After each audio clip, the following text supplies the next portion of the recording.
आज के इस लीगल वीडियो में हम दंड प्रक्रिया संहिता 1973 के अंतर्गत आने वाले दोषसिद्धि के विरुद्ध अपील नामक टॉपिक का अध्ययन करेंगे। तो चलिए शुरू करते हैं।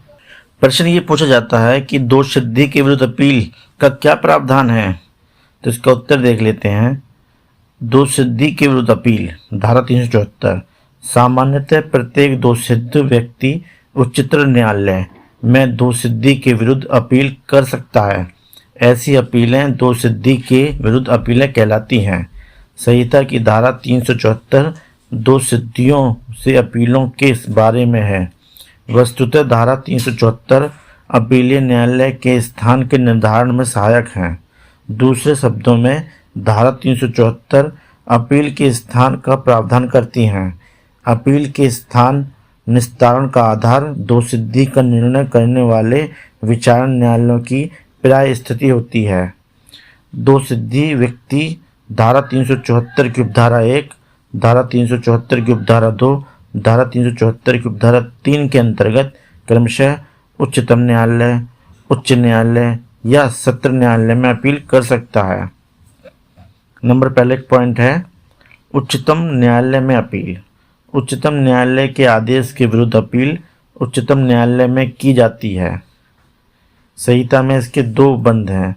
नंबर 1 विचारण में दोष सिद्ध किए जाने पर धारा 374 की उपधारा 1 के अनुसार यदि कोई अभियुक्त व्यक्ति उच्च न्यायालय के द्वारा असाधारण डांडिक अधिकारिता के प्रयोग में किए गए विचारण में दोष सिद्ध किया जाता है तो वह उच्चतम न्यायालय में अपील कर सकता है।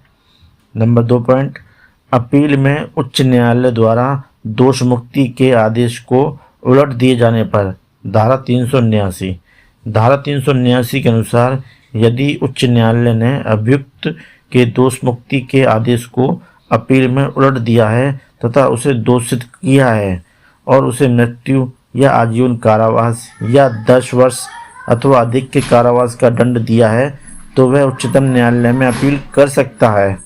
इसके अतिरिक्त भारतीय संविधान के अनुच्छेद 132, 134 और 136 के अनुसार भी उच्च न्यायालय के निर्णय के विरुद्ध उच्चतम न्यायालय में अपील प्रस्तुत की जा सकती है।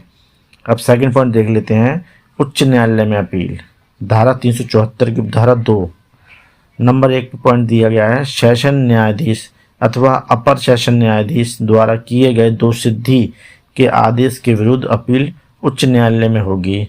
सेकंड पॉइंट यदि सहायक सेशन न्यायाधीश ने या मुख्य न्यायिक मजिस्ट्रेट ने 7 वर्ष से अधिक का दंडादेश पारित किया है तो इसके विरुद्ध उच्च न्यायालय में अपील होगी। इससे स्पष्ट होता है कि सहायक सेशन न्यायाधीश ने या मुख्य न्यायिक मजिस्ट्रेट ने 7 वर्ष से कम का दंडादेश पारित किया है तब इसके विरुद्ध अपील सत्र न्यायालय में प्रस्तुत की जाएगी। नंबर 3 पॉइंट है सत्र न्यायालय में अपील धारा 374 की उपधारा 3। पहला पॉइंट है मजिस्ट्रेट ने धारा 117 के अधीन परिशांति कायम रखने या सदाचार के लिए प्रतिभूति का आदेश दिया है।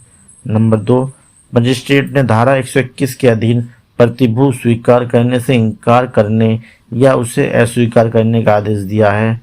नंबर 3 धारा 325 के अधीन जो दंडादेश पारित किया जाता है उसके विरुद्ध सत्र न्यायालय में अपील प्रस्तुत की जाएगी। नंबर 4 मजिस्ट्रेट के न्यायालय में यदि अभियुक्त को दोष सिद्ध किया है तो उसके आदेश के विरुद्ध भी सत्र न्यायालय में अपील प्रस्तुत की जाएगी। सत्र न्यायालय में जो भी अपील प्रस्तुत की जाती है उसकी सुनवाई सेशन न्यायाधीश या अपर सेशन न्यायाधीश द्वारा की जाती है, किंतु द्वितीय वर्ग मजिस्ट्रेट के आदेश के विरुद्ध अपील की सुनवाई सहायक सेशन न्यायाधीश अथवा मुख्य न्यायिक मजिस्ट्रेट के द्वारा की जाती है। दोस्तों उम्मीद करता हूँ ये टॉपिक आपको पसंद आया होगा। आपकी सहायता एवं सहूलियत के लिए इस टॉपिक का PDF लिंक वीडियो के नीचे डिस्क्रिप्शन में है। आप चाहे तो वहाँ से PDF फाइल डाउनलोड कर सकते हैं। साथियों अगर वीडियो पसंद आया तो लाइक और सब्सक्राइब कीजिए।